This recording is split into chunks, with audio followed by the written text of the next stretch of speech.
பாபா ஓர் கருணாலயம், பாதம்தான் கமலாலயம். பாபா ஓர் கருணாலயம், பாதம்தான் கமலாலயம். சாயப்பா உறவுகள் அனைவருக்கும் வணக்கம். சாயப்பா மேல் நம்பிக்கை வைத்து அவரை நினைத்துக் கொண்டிருக்கும் உங்கள் அனைவரின் வேண்டுதலையும் சாயப்பா நிறைவேற்றுவார். நல்லதையே நினைப்போம், நல்லதே நடக்கும். என்றும் சாயப்பாவின் அருள் உங்களுக்கு இருக்கும். நம் மனதிற்கு இதமான சாயப்பாவின் இன்றைய அருள்மொழியை கேட்போமா? அன்பு குழந்தையே, வாழ்க்கை என்பது வாழ்வதற்கே. உன் கஷ்டங்களை நினைத்து கவலைப்பட்டு கொண்டே இருப்பதற்கு அல்ல. கவலைப்பட்டு கொண்டே இருந்தால் எப்போது வாழப்போகிறாய்? உன் கவலைகள் எல்லாம் என் பாதத்தில் சமர்ப்பித்து விட்டு உனக்கு பிடித்த விஷயங்களை செய்ய ஆரம்பி. சிறு சிறு விஷயங்களில் இருந்து ஆரம்பி. உனக்கு பிடித்த உணவு உண்பது, உனக்கு பிடித்த இடத்திற்கு செல்வது என்று. கவலைகளை நினைத்துக் கொண்டு உனக்கு என்ன பிடிக்கும் என்பதை மறந்தே போய்விட்டாய். சிறு சிறு விஷயங்களில் நீ மகிழ்ச்சியை பெற முயற்சி செய். மகிழ்ச்சி உன் கையில் தான் இருக்கிறது. மனதிற்கு சந்தோஷம், அமைதி தரும் செயல்களை செய். இதை நீ செய்ய செய்ய கவலைகள் படிப்படியாக குறையும். உன் மனம் நேர்மறையில் சிந்திக்க ஆரம்பிக்கும். உனக்கு துணையாக நான் இருக்கிறேன். நீ சந்தோஷமாக அமைதியாக இருக்கும் போதுதான் நான் கூறும் வார்த்தைகள் உனக்கு புரியும். சந்தோஷம், அமைதி எல்லாம் உன்னிடம்தான் இருக்கிறது. உன் கஷ்டங்களையும் கவலைகளையும் நினைத்து நினைத்து நீ உன் சந்தோஷத்தை இழந்து விட்டாய். உனக்கு வரும் கஷ்டங்கள் உன்னை வாழ்வில் அடுத்த கட்டத்திற்கு நகர்த்தி செல்லவே வழங்கப்படுகிறது. அதை புரிந்து கொண்டு இந்த கஷ்டத்தில் இருந்து சாயப்பா நமக்கு கற்றுத்தரவிருக்கும் விஷயம் என்ன என சிந்தி. அப்படி சிந்திக்கும் போது உனக்கான வழி பிறக்கும். நீ அந்த கஷ்டத்தை சுலபமாக கடந்து விடுவாய் என் துணையோடு. நீங்கள் என் அன்பு குழந்தை. உங்களை நான் என்றும் பாதுகாப்பேன். வாழ்க்கை என்பது நாம் நடந்து செல்லும் பாதை மாதிரி.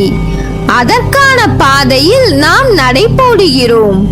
அவற்றில் நாம் நேராக பயணிப்பதில்லை. நிறைய திருப்பங்கள் இருக்கும். நம் வாழ்க்கையும் அப்படித்தான். பயணத்தில் சிந்திக்கும் நிகழ்வுகளும் அதன் மூலம் நாம் கற்று அறியும் அனுபவ பாடங்கள் வாழ்க்கையை பற்றிய புரிதலை ஏற்படுத்தும். பயணங்கள் எதற்கு, எதனால் என எல்லா கேள்விக்கும் விடை கிடைக்கும்.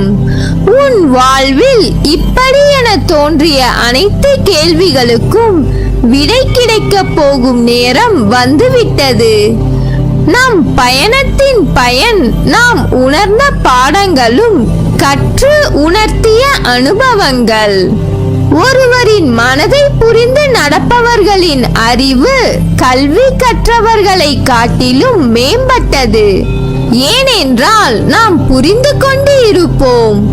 ஆனால் அந்த சூழ்நிலையில் அவர்களை பற்றி தெரிந்த விஷயங்கள் நம் கண்ணை மறைத்து சூழ்நிலை என்ற நிர்பந்தத்தில் நம்மை நிற்கச் செய்யும்.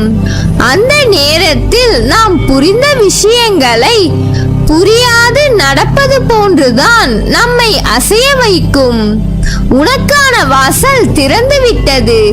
நிச்சயம் உனக்கான பதிலை பெற்று நிம்மதியும் சந்தோஷத்தையும் அமைதியையும் மீட்டு எடுப்பாய்.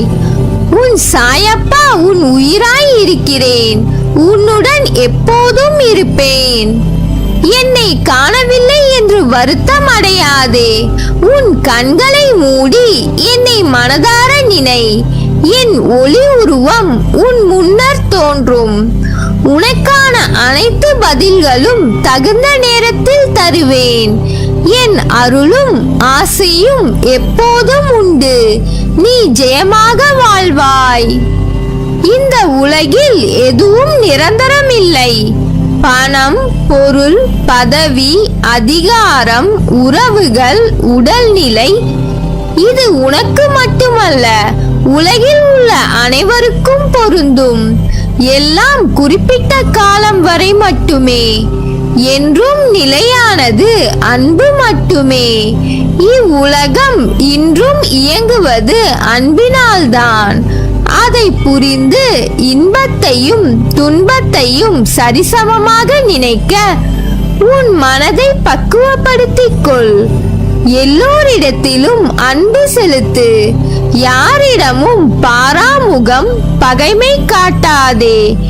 இன்பத்தை கண்டு மிகவும் பரவசப்படாமலும் துன்பத்தை கண்டு துவண்டு போகாமலும் உன்னை சமநிலையில் இருக்க பழகிக்கொள். மன வலிமையோடும் நிதானத்தோடும் உனக்கு வரும் தடைகளை நீ எதிர்த்து செயல்பட்டால் வெற்றி என்ற உணர்வை அடைவாய். உனக்கு வரும் கஷ்டமான காலத்திலும் உன் தோல்விகளிலும் நீ மனம் தளராது செயல்பட்டால் எல்லாம் வெற்றியே. நேர்மையாகவும் உள்ளபூர்வமாகவும் செயல்படும் போது நீ எதற்கும் அஞ்சாதே. எதையும் துணிந்து எதிர்த்து நில். உனக்காக நான் துணை நிற்பேன். உன்னை நிச்சயம் நல்வழிப்படுத்துவேன். எதை செய்ய நினைத்தாலும் என்னை நினைத்து செயல்படு. நான் கைவிட மாட்டேன். என் வார்த்தைகள் மீது நம்பிக்கை வைத்து செயல்படு. உனக்கு என்றும் துணை இருப்பேன். நல்லதே நடக்கும். உன் வாழ்க்கையில் நீ பயணித்த பாதையை நான் பார்க்கிறேன். சந்தோஷம், நிம்மதியை விட கஷ்டமும் கண்ணீரும் இருப்பதை என்னால் உணர முடிகிறது. உன்னை தேற்றுவதற்காகத்தான் நான் இங்கு உனக்கான எல்லாவற்றையும் சரி செய்து கொண்டு இருக்கிறேன். உன் வாழ்க்கையின் சுவடுகளை நான் திருத்தி எழுத உன் கர்ம வினைகளுடன் போராடி வருகிறேன். அதை நன்றாக நீ உணர்கிறாய் அல்லவா? உன் கண்ணீரை உன்னை உண்மையாக நேசித்தவர்களுக்காக சிந்து. அதில் தவறு இல்லை. உன்னை துளி கூட மதிக்காது ஏளனமாய் பார்ப்பவர்களுக்காக கண்ணீர் என்னும் பொக்கிஷத்தை சிந்தாதே. உன் வலியை நான் எப்படி புரியாமல் இருப்பேன்? உனக்கு மனவலி ஏற்படுத்தப்பட்டதற்கு நியாயம் கேட்கிறாய். அதற்கு நான் நிச்சயம் நியாயம் வழங்குவேன். அதுவரை பொறுமையாய் நம்பிக்கையுடன் இரு.